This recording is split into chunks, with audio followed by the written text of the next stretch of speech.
옆뒤 좌우로 한번 인사하실까요? 성도님은 나의 보배이십니다. 사랑합니다. 축복합니다.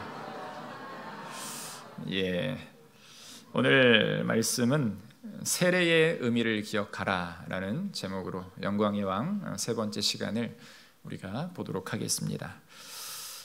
우리 믿음의 인생을 돌아보면 인생의 전환점이 있습니다. 어떤 사람은 극적인 사건을 통해서, 또 어떤 이는 사랑을 통해서, 어떤 이는 물질을 통해, 때로는 질병을 통해 삶을 깊이 돌아보게 됩니다. 그런데 그런 전환점은 우리 인생길에 누구나 다 있다라는 것입니다. 누구나 삶의 중심을 균형 있게 잡고 살아가려고 하지만 우리 인생은 그렇게 녹록하지가 않죠. 거친 비바람이 몰아치면 흔들리다가 넘어지기 일상이고, 이 광야에 들어서면 어디로 가야 할지, 무엇을 해야 할지 때로는 모를 때가 많습니다. 그런데 많은 사람들이 빨리 헤쳐나가기 위해 그저 속도만 낸다는 데에 문제가 있습니다. 중요한 것은 그 문제를 헤쳐나가는 속도가 아니라 방향이 중요함을 우리는 깨달아야 된다는 것입니다. 어느 방향으로 가야 하는지, 무엇을 보고 나아가야 하는지 알아야 된다는 것이죠. 그렇기에 믿음의 방향은 매우 중요합니다. 특별히 예수님을 안다는 것은 우리 인생의 큰 행운이고 은혜죠. 예수님을 알고 있다면 어떤 상황에 닥쳐 있더라도 주께서 말씀하시는 것을 우리는 들을 수 있기 때문에 그렇습니다. 그러면 인생의 가장 중요한 이런 변곡점에 다다랐을 때에 내가 아닌 타의의 어떤 다른 힘에 의해서 내가 변했다라는 것을 우리는 깨닫게 된다는 것이죠. 그렇기에 우리의 인생의 초점을 다시 맞추는 것이 필요합니다. 주님께로 믿음의 영점을 잡아야 된다는 것이죠. 그 시작이 무엇인가? 저는 세례다라고 생각을 합니다. 우리는 지난주 세례 요한을 통해 겸손과 순종에 대해서 생각해 보았습니다. 오늘은 더 겸손한 우리 예수님을 한번 생각해 보고자 합니다. 본문은 예수님께서 세례 요한에게 세례받는 장면입니다. 그렇다면 여러분들, 세례란 무엇인가? 세례는 잠기다, 물로 씻는다라는 의미를 가지고 있습니다. 세례는 죄 가운데 죽었던 우리를 하나님의 은혜로 새롭게 되살리는 의미를 가지고 있습니다. 그래서 물로 씻는다는 이 죄를 씻는다라는 의미를 가지고 있다는 것이죠. 성도가 세례받는다는 것은 예수님으로 말미암아 나의 옛 자아가 죽고 새 사람이 됨을 의미하는 행위입니다. 구약 성경 출애굽 사건 중에 가장 위대한 사건 중에 하나가 무엇입니까? 바로 홍해를 건너는 사건입니다. 홍해를 건너는 사건은 무엇을 예표하고 있느냐면 바로 세례를 예표하고 있습니다. 이스라엘 백성들이 죽음이라는 이 관문, 죄악된 이 애굽이라는 곳을 떠나서 애굽 군사들이 쫓아오는데 그들의 앞에 닥친 상황이 무엇이었나? 세상의 종말과 같은 이 홍해 앞이다라는 것이죠. 앞으로도 가지 못하고 뒤로도 가지 못하는 이런 상황 속에서 거침없이 이 홍해 바다 가운데로 들어서게 된다는 것입니다. 그래서 그 홍해 사건은 무엇을 뜻하는가? 직접 물에 닿진 않았지만 마른 땅에 거했지만 그 물속으로 들어갔다가 그곳에서 주저하지 않고 그 홍해 건너편에 나오는 그 사건, 이것은 바로 구속의 사건이요, 우리를 살리신, 바로 죄악을 깨끗이 씻어주신, 다시 태어났다라는 본어게인이라는 그러한 의미를 담고 있는 것, 이것이 바로 세례의 구약에 나타난 이 홍해 사건의 예표다라는 것입니다. 그렇다면 예수님이 세례를 받으신 의미가 무엇인가를 우리가 한번 생각해 보아야 됩니다.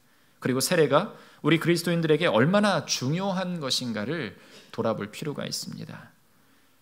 이 말씀을 통해서 세례를 받은 성도들은 다시 한번 나의 믿음의 상태를 점검하고, 또 앞으로 세례를 받으셔야 될 분들은 세례의 의미가 무엇인가를 깊이 기억하는 여러분들 되시기를 주님의 이름으로 축원합니다.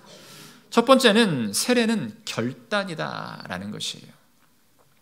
과거 영화나 드라마를 보면 어떤 내용이 있냐면, 이 범죄를 저질렀던 사람들이 감옥에 들어가는 장면이 나옵니다. 그런데 감옥에 들어갔다 나오면 조폭 같은 사람들은 어떻습니까? 형님 하고 이렇게 맞기도 하지만 뭐 불쌍하게 뭐 자기가 죄를 짓진 않았지만 그런 이 감옥에 갔다 나오는 사람들, 부모가 맞이한다거나 친한 사람들이 앞에서 맞이하고 있죠. 그런데 그 사람들 손에는 항상 동일한 것들이 들려 있습니다. 무엇이 들려 있죠? 두부가 들려 있습니다. 순두부가 들려 있으면 안 되고 네모난 두부가 들려 있죠. 그래서 야, 두부 먹어라고 시작하면서 하면서 영화가 시작이 되기도 합니다. 그런데 여러분들, 두부를 먹는다라고 해서 그 사람의 모든 죄악이 깨끗이 씻겨지는 것일까요? 두부의 의미가 무엇입니까? 왜 두부를 먹을까요? 이전과는 다르게 좀 깨끗하게, 이제는 그거 다 내려놓고 깨끗하게 살아라 라는 의미를 가지고 있다라고 생각을 합니다. 그런데 어떻습니까? 영화 속에 나오는 주인공들은 두부를 먹으면서 무슨 생각을 합니까? 나를 이곳에 넣은 원수를 어떻게 제압할까? 다시 죄악된 생각을 하고 있다라는 것이죠. 여러분, 두부를 먹었다고 사람이 변합니까? 아니죠. 여러분, 깨끗한 두부를 먹고 새 사람이 되라는 의미인데 더불어 새롭게 살겠다는 결단의 표현인 듯 합니다. 그런데 아이러니하게도 사람들은 그렇지 못하다라는 것이죠. 여러분, 결단이란 것은 매우 중요합니다. 결단도 없이 어떤 일을 행하겠다는 것은 손도 대지 않고 딱딱한 호두를 까먹겠다라는 그러한 생각과 비단 다르지 않다라는 것이죠. 두부를 먹었다고 사람이 변합니까? 그렇지 않습니다. 세례는 세상의 결단과는 차원이 다르다라는 것이에요. 세례는 내가 예수로 말미암아 온전하게 죄사함 받았다라는 확증이다라는 것입니다. 그러면 죄 없으신 우리 예수님이 세례를 받으신 의미가 그렇다면 무엇인가?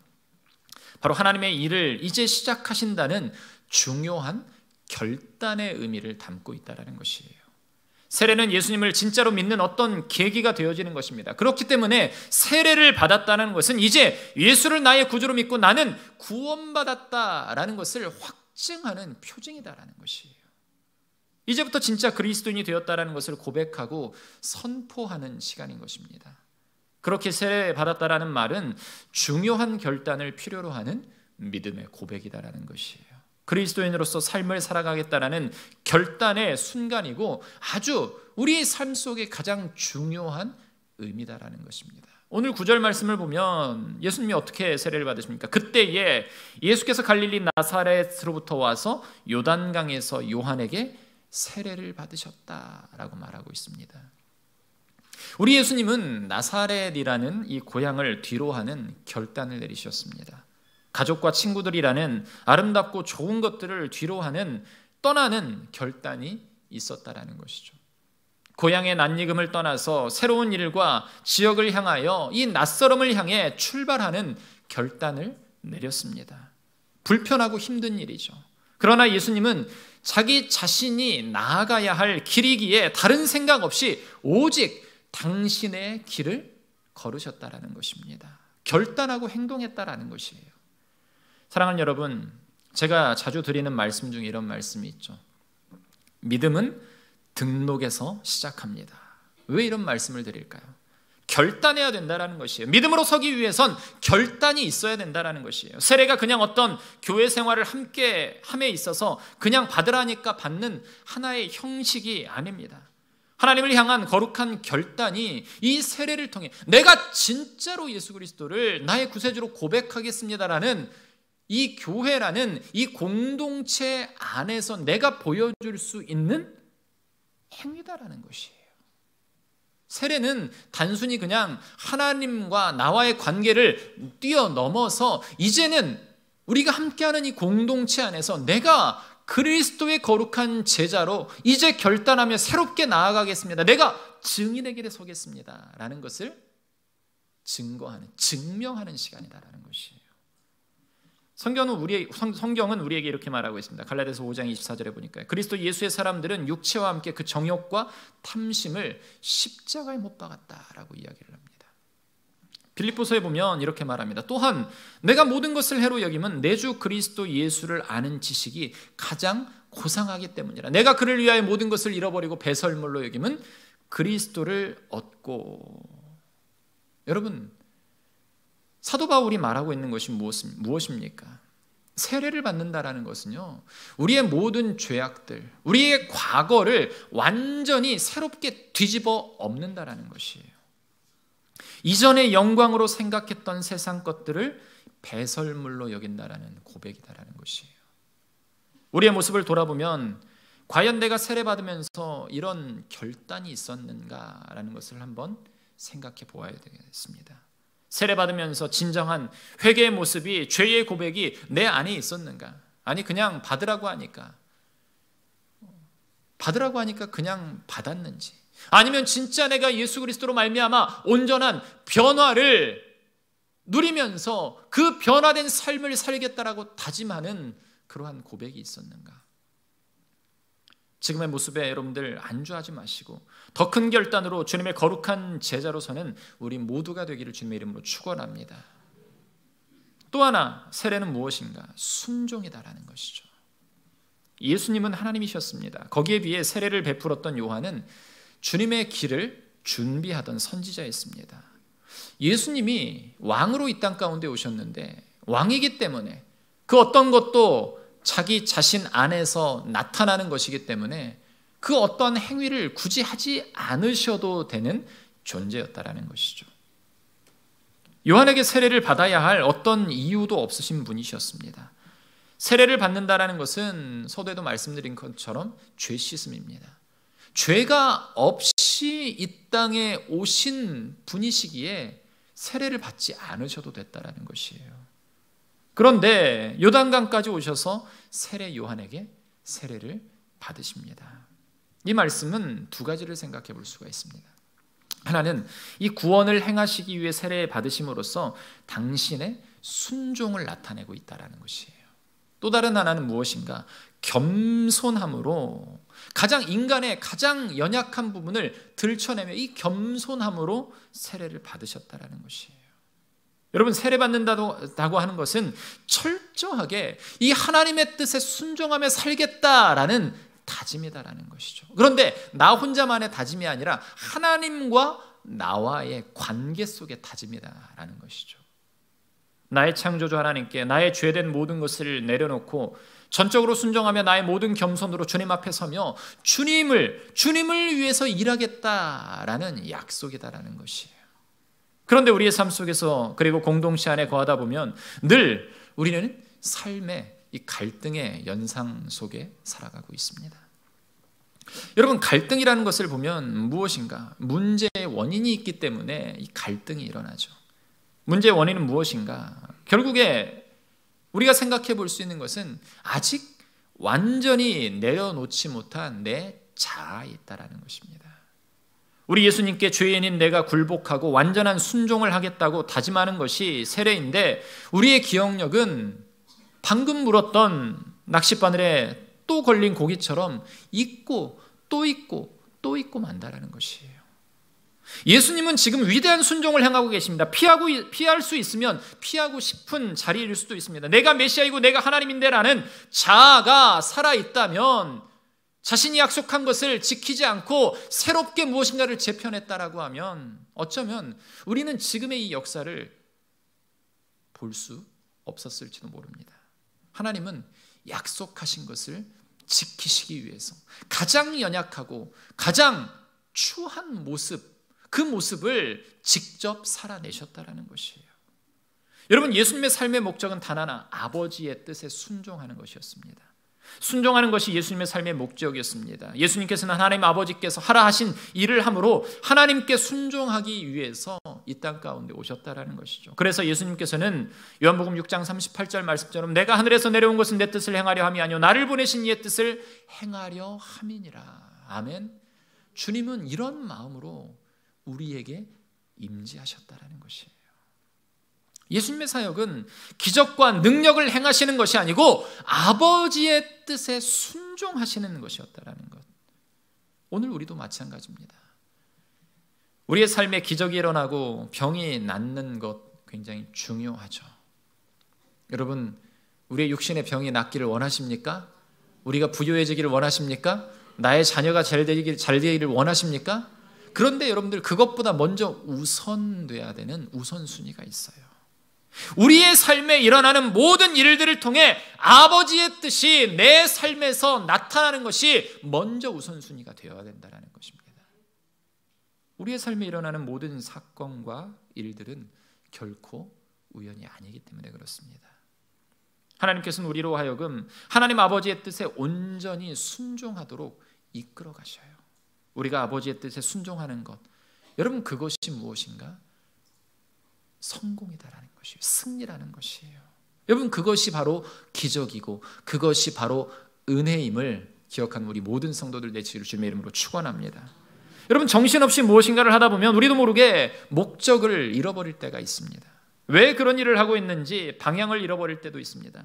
잘하고 있다고 생각했는데 나중에 보면 예수님께 불순종한 우리의 모습을 보게 된다는 것이죠. 그런데 성경을 보면 우리 예수님은 자신의 사명과 방향과 목적을 잃어버리신 적이 한 번도 없다는 것을 우리는 이 사복음서를 통해서 알고 있지 않습니까? 세상은 위대한 일을 행했던 사람들, 그래서 위대한 생애를 살았던 사람들에게 많은 찬사를 보냅니다. 그리고 그가 남긴 말, 그가 행한 업적들, 그것을 통해서 감동을 얻게 되죠. 천주교에 가면 성인이라는 칭호를 많은 사람들에게 줍니다. 그리스 정교회도 가면은요, 각 이 교회마다 성인 누구, 세인트 누구 해가지고 많은 사람들이 이 벽에 벽화로 그려진 모습들을 볼 수가 있습니다. 여러분 어떻게 사람이 성인이 될 수가 있을까요? 성모 마리아를 왜 성인으로 섬길까요? 아니 신처럼 섬길까요? 깨닫지 못하기 때문에 그렇다는 것이죠. 오직 우리가 바라보고 섬겨야 될 대상은 예수 그리스도이심을 여러분들 기억하시길 바랍니다. 우리의 죄악을 깨끗하게 씻기신 분은 오직 주님뿐이시기 때문에 주님으로 말미암아서, 그럼에도 불구하고 내가 내 안에 나의 소욕으로 말미암아 배설물과 같은 것들을 때에 따라서 들춰내면서 그것이 더럽고 추한 것임을 깨닫지도 못하면서 다시 꺼내서 되새김질하는 그런 연약한 모습은 우리의 모습이다라는 것이에요. 그런데 예수님께서는 그런 인간의 삶을 친히 살아내신다라는 것이죠. 그럼에도 불구하고 주님은 죄악 가운데 거하지 않으셨다라는 것이에요. 예수님은 삶의 모든 것이 이 하나님의 뜻에 맞춰져 있습니다. 예수 그리스도께서는 왜 이 순종, 하나님의 이 말씀에 순종하는 것에 초점이 맞춰져 있는가? 바로 그 하나님의 뜻에 완전히 순종함으로 구원을 이루기 위함이시다라는 것이에요. 아멘. 여러분 예수 그리스도만이 우리를 구원하시는 분이심을 믿으시기를 바랍니다. 아담의 불순종으로 인해 일어난 원죄의 이 삶의 고리를 끊어버리기 위해서다라는 것이에요. 그 시작이 무엇인가? 우리 인간에게 그 시작이 무엇인가? 바로 세례다라는 것입니다. 거룩한 순종의 길에 저와 여러분 모두가 함께 서는 은혜와 축복이 임하기를 주님의 이름으로 축원합니다. 세 번째로 생각해 볼 건 무엇인가? 세례는 시선을 하나님께로 향하는 것이다라는 것입니다. 하나님은 지금도 다양한 방법을 통해 우리에게 다가오고 계십니다. 그렇게 우리의 눈을 들어 하나님의 능력을 볼 수 있어야 됩니다. 그러기 위해선 우리의 주의력과 관심이 굉장히 고도의 이 주의력과 관심이 필요하다는 것이에요. 예수님은 세례받는 그 순간 많은 것들을 보았습니다. 그런데 그 세례받는 순간 이 예수님은 어떤 모습을 행하고 계셨는가? 여러분들 첫째는 하늘이 갈라지는 것을 예수님은 목격하셨습니다. 다른 사람이 본 것이 아니라 예수님이 보고 있다는 것이에요. 우리 10절 말씀 한번 같이 보면은요, 10절 말씀에 뭐라고 이야기하고 있습니까? 곧 물에서 올라오실새 하늘이 갈라짐과 성령이 비둘기같이 자기에게 내려오심을 보시더니, 이어서 11절 뭐라고 말합니까? 하늘로부터 소리가 나기를 너는 내 사랑하는 아들이라. 아멘. 첫 번째로 보니까 하늘이 갈라졌다라는 것을 보았다라는 것이죠. 열렸다라는 것입니다. 여러분 문이라는 것은 열리라고 있는 것입니다. 한 번은 해운대에서 어떤 가정을 신방을 한 후에 어떤 식당을 찾아갔습니다. 바로 해운대 백사장 바로 앞에 있는 이 제이드라는 높은 이 아파트 건물 앞에 어디 식당이 있다고 해요. 아무리 봐도 식당 문이 없어요. 이곳 같은데 문이 없습니다. 큰 철문이, 웅장한 철문 2개가 문 앞을 딱 이 문으로 있는데 아무리 봐도 출입구가 없어요. 돌고 돌고 돌고 해도 갈 수가 없어요. 그 성도님에게 전화를 했습니다. 어디세요? 네. 서울 촌놈이 부산 가가지고 웅장한 건물 앞에서 전화를 하는 겁니다. 좀 창피했거든요. 문도 못 찾아가지고 전화를 하기 때문에 조금 멀찍이 떨어져서 어디세요? 했더니 그 철문을 밀고 누가 나오는 겁니다. 손잡이가 없기 때문에 그 문이 문이라고 생각하지 못했다라는 것이에요. 열지 않으면, 여러분, 들어가지 않으면, 문은 열리라고 있는 것인데 열리지 않고 그것이 꽉 막혀 있다라고 하면, 여러분, 그 문은 소용없는 문이다라는 것이죠. 열리지 않으면 그 어떤 역사도 일어나지 않습니다. 우리의 마음 문도 열려야 바로 성령의 임재를 경험할 수 있다라는 것이죠. 두 번째로 주님이 보신 것이 무엇인가? 성령이 비둘기같이 오심을 보고 있다라는 것이에요. 자칫 오해하기 쉬운데 이 비둘기같이라는 의미는 비둘기가 내려왔다라는 것이 아니라 비둘기처럼 사뿐하게 하늘에서 이 비둘기가 날아가는 거, 새가 날아가는 거 아름답지 않습니까? 그런 모습으로 성령이 주님 가운데 임재하심을 주님이 보셨다라는 것이에요. 성령이 내려오셔서, 또 다른 의미는 무엇인가? 성령이 내려오셔서 예수님의 사역에 임하셨다라는 것입니다. 세 번째는 무엇인가? 예수님 무엇을 들었습니까?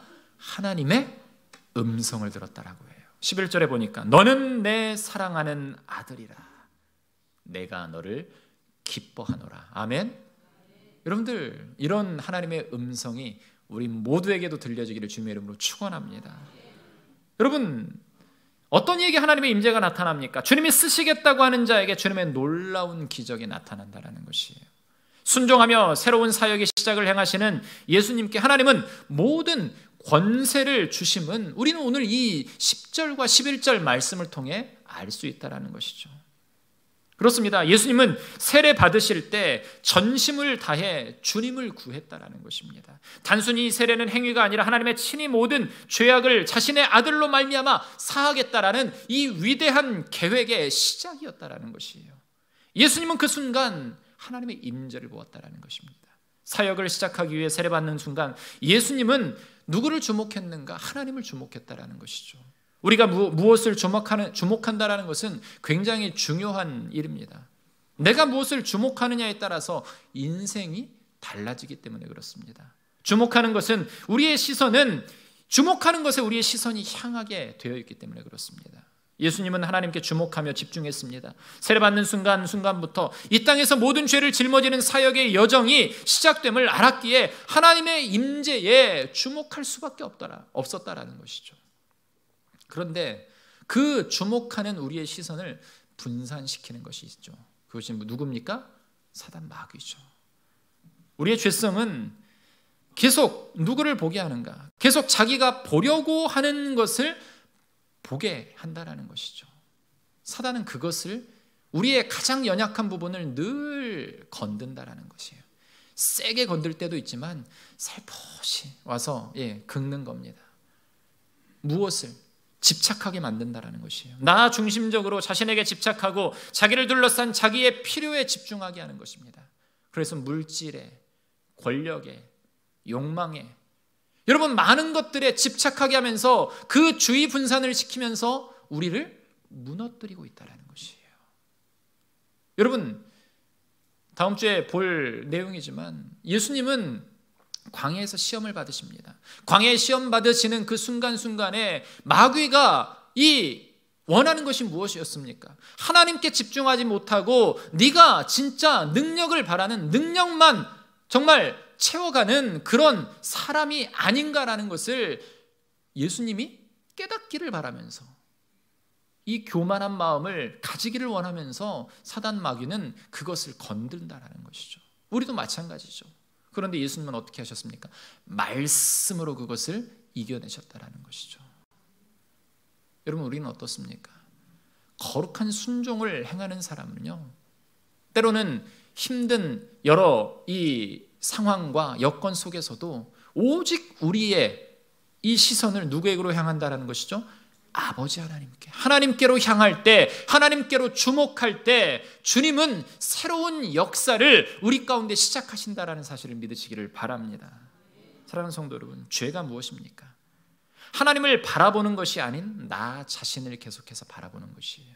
나에게 집착하는 것, 나 중심적으로 자신에게 집착하고 자기를 둘러싼 자기의 필요에 집중하게 하는 것, 그래서 세상 것들에 집착하고 주목하게 한다는 것입니다.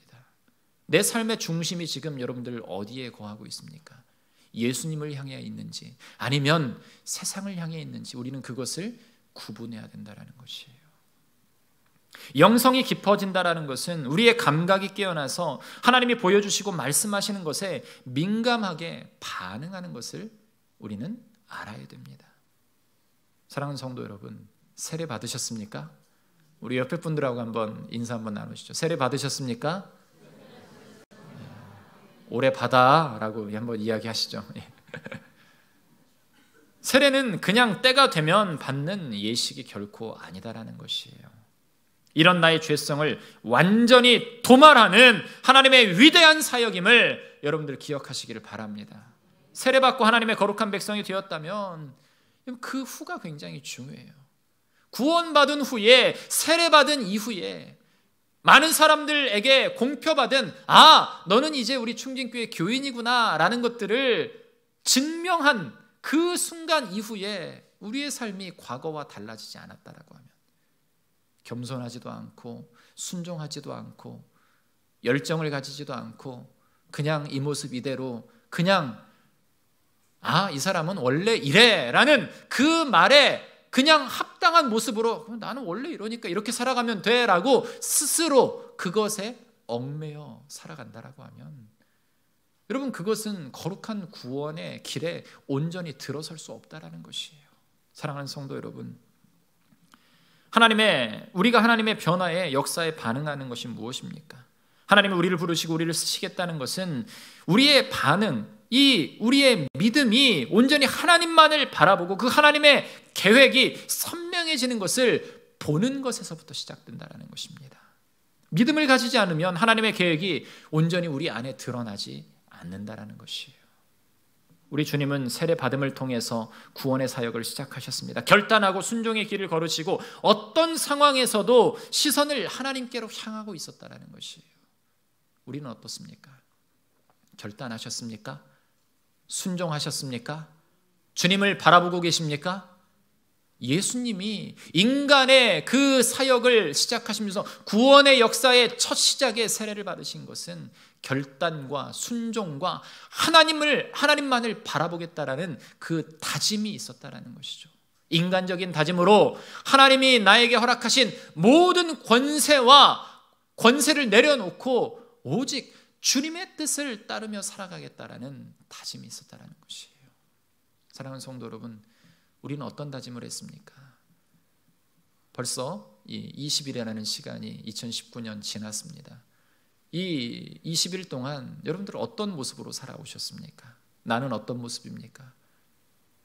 옆에 분들 한번 바라보실까요? 뭐가 달라졌는지. 변화됐습니까? 한번 질문 한번 하시죠. 스스로 내가 변화되지 못했기 때문에 자랑스럽게 그것을 질문할 수 없다는 것이죠.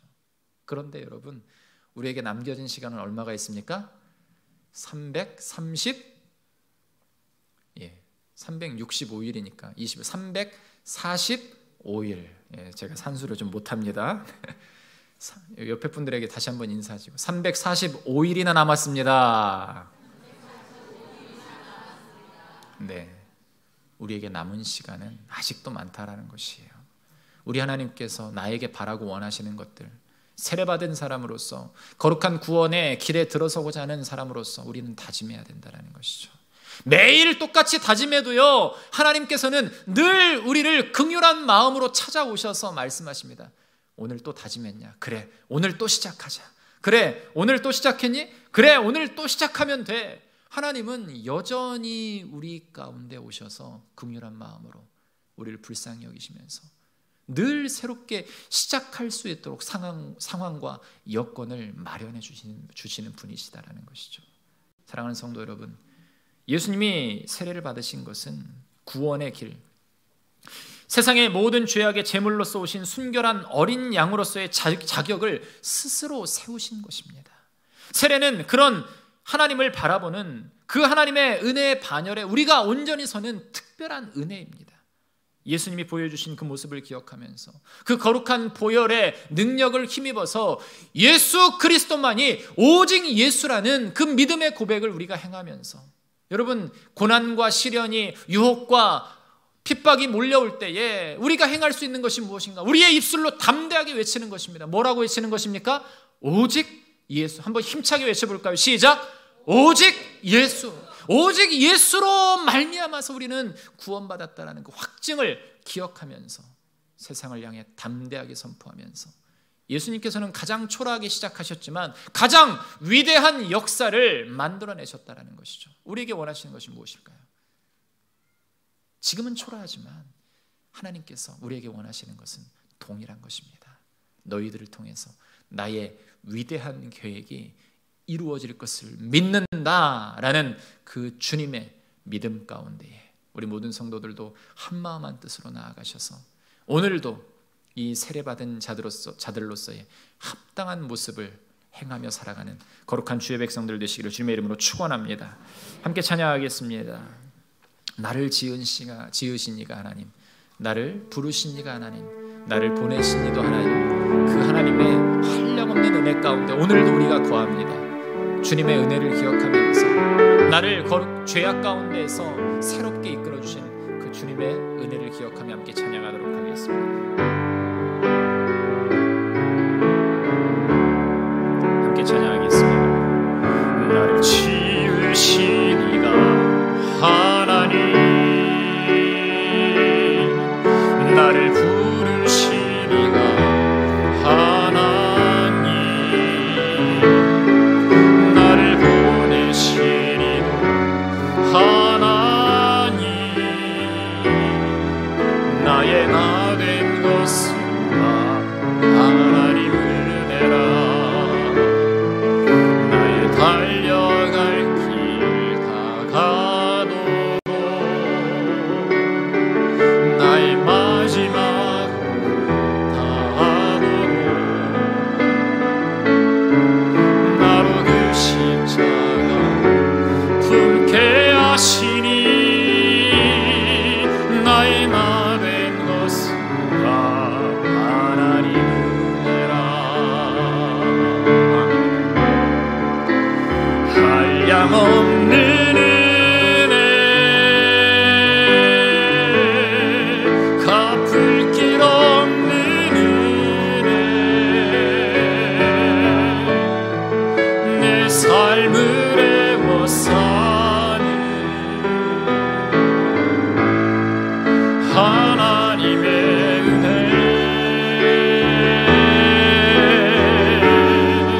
나 주저함 없이 그 땅을 밟음도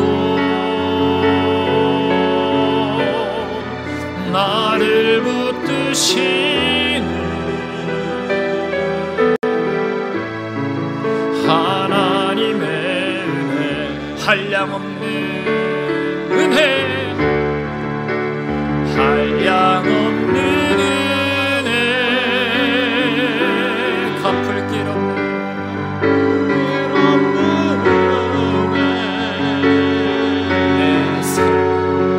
내 삶을 애워 사는 하나님의 은혜. 나 주저함 없이 그 땅을 밟음도 나를 붙드시는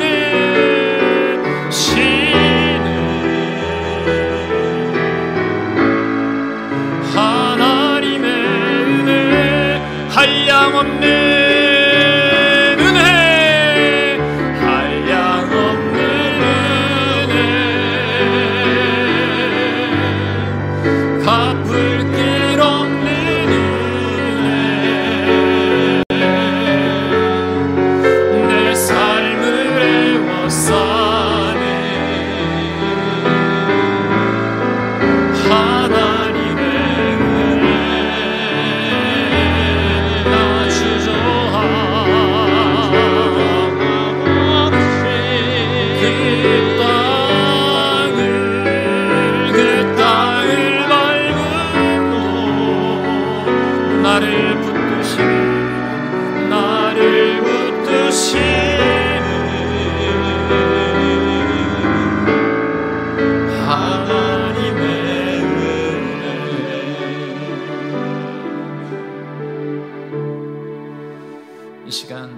한번 고백했으면 좋겠습니다. 여러분, 우리가 세례 받았던 날을, 그날을 한번 떠올려 보시기를 간절히 바랍니다. 내가 죄악 가운데 살았습니다. 하나님을 모르고 살았는데 언젠가 나에게 주님이 찾아오셨습니다. 이것이 무엇인가 생각할 겨를도 없이 하나님은 은혜로 우리 가운데 임하셨습니다. 그래서 그 뜨거운 열망과 소망을 가지고 우리는 살았습니다. 그리고 세례 받았습니다. 아, 내가 구원받았구나 라는 이 거룩한 흥분되는 그러한 상황 속에서 거했습니다. 시간이 흐르고 흘렀습니다. 그런데 지금의 나의 모습을 돌아보니까 그 첫사랑이, 그 주님이 주셨던 그 은혜로 말미암아서 내가 정말 가슴 뛰었던 그 모습이 언제부터인가 내 상황 속에서 사라지고 있지는 않았습니까? 성령 하나님, 하늘을 열어 주시옵소서. 성령이 비둘기처럼 나에게 임하는 것을 다시 한번 경험하게 하여 주시옵소서. 하늘의 음성을 듣게 하여 주시옵소서.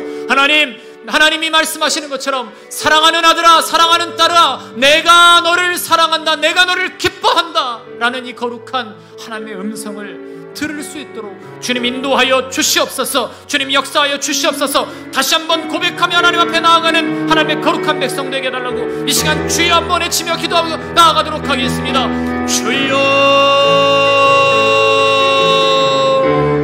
아버지 하나님, 주님의 거룩한 은혜가 필요합니다. 하나님의 은혜 가운데 거하기를 소원합니다. 나는 부족하고 나는 연약합니다. 성령께서 붙들어 주시옵소서.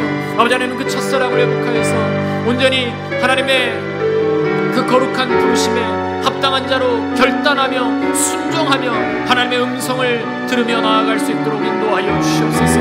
나의 믿음을 아버지 하나님 다시금 주님 앞에 확증받기를 소원합니다. 그 첫사랑을 회복하기를 소원합니다. 나를 부르시니가, 나를 보내시니가, 나의 갈 길을 아시는 분이 하나님이심을 우리가 고백하며 나아가오니 하나님, 그 열망과 열정으로 온전히 이 헛된 세상 속에서 헛된 것을 쫓아 살아가는 것이 아니라 오직 주님만을 바라보며 오직 예수만을 바라보며 오직 예수만을 외치며 살아가는 믿음의 백성들 되게 하여 주시옵소서.